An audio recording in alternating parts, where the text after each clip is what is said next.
அனைவருக்கும் வணக்கம். Innovation academy Tambaram. போன வீடியோவில் நம்ம என்னென்ன ரெக்கமெண்டேஷன்ஸ் கொடுத்துருந்தாங்க, என்னென்ன நமக்கு அந்த குழுக்கள் இருந்தது அப்படின்னு சொல்லி பார்த்தோம்.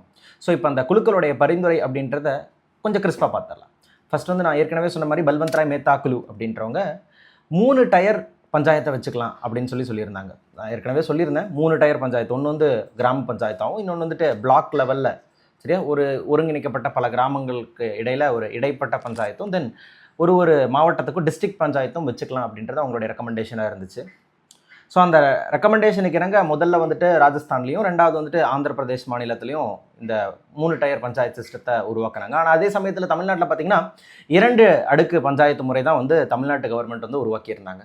ஸோ அதை தொடர்ந்து பார்த்திங்க அப்படின்னா அதுலேருந்து ஒரு 20 ஆண்டு வந்து அசோக் மேத்தா குழு அப்படின்றவங்க அவங்க வந்து 2 அடுக்கு பஞ்சாயத்து மட்டும் இருந்தால் 2 டயர் மட்டும் இருந்தால் போதும் அப்படின்றது, இந்த பிளாக் லெவல் அப்படின்றது வேணால், ஒன்று வந்து கிராம பஞ்சாயத்து, இன்னொன்று டிஸ்ட்ரிக்ட் பஞ்சாயத்து மட்டும் இருந்தால் போதும் அப்படின்றது அவங்களுடைய ரெக்கமெண்டேஷனாக இருந்துச்சு.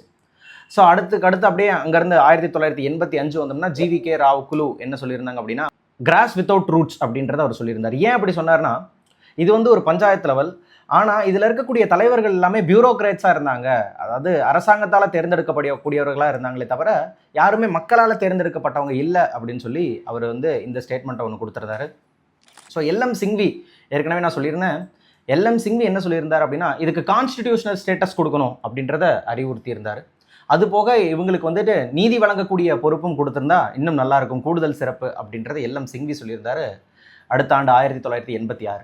அதுக்கப்புறம் 1988 துங்கான் குழு என்ன சொல்லியிருந்தாங்க அப்படின்னா, அவங்களுடைய ரெக்கமெண்டேஷன் அப்படி ஃபிக்ஸ்டு டென்யூர் ஒரு 5 வருஷம் அப்படின்றத ஃபிக்ஸ்டு பண்ணிக்கோங்க அப்படின்றது அவங்களுடைய ரெக்கமெண்டேஷனாக இருந்துச்சு.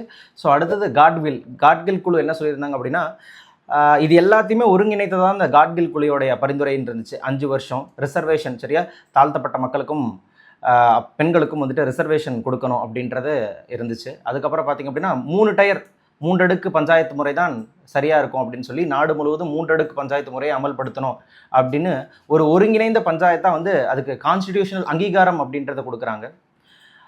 Part 9 of the constitution schedule 11, அந்த ஸ்கெடியூல் 11 வந்துட்டு 29 ஃபங்க்ஷனரி யூனிட்ஸ் இவங்களுக்கு கொடுக்குறாங்க. 29 வகையிலான சலுகைகள் இல்லது வாய்ப்புகள் இல்லது அவங்களுக்கு தேவையான விஷயங்களை அவங்களே உருவாக்கிக்கலாம்னு சொல்லி 29 ஃபங்க்ஷனல் ஐட்டம்ஸை அவங்களுக்கு தராங்க. ஸோ இதோடைய தொடர்ச்சியாக ஒரு கேள்வி உங்களுக்கு, பெசா அப்படின்னு சொல்லி ஒன்று இருக்குது, panchayat extension to scheduled areas அப்படின்னு ஒரு ஆக்ட் இருக்குது, ஒரு சட்டம் ஒன்று இயற்றியிருக்காங்க. அது எந்த வருஷம் இயற்றினாங்க அப்படின்றது உங்களுக்கான கேள்வி. இது போன்ற பல வீடியோக்களை தொடர்ந்து பார்த்துக்கிட்டே இருங்க. நன்றி, வணக்கம்.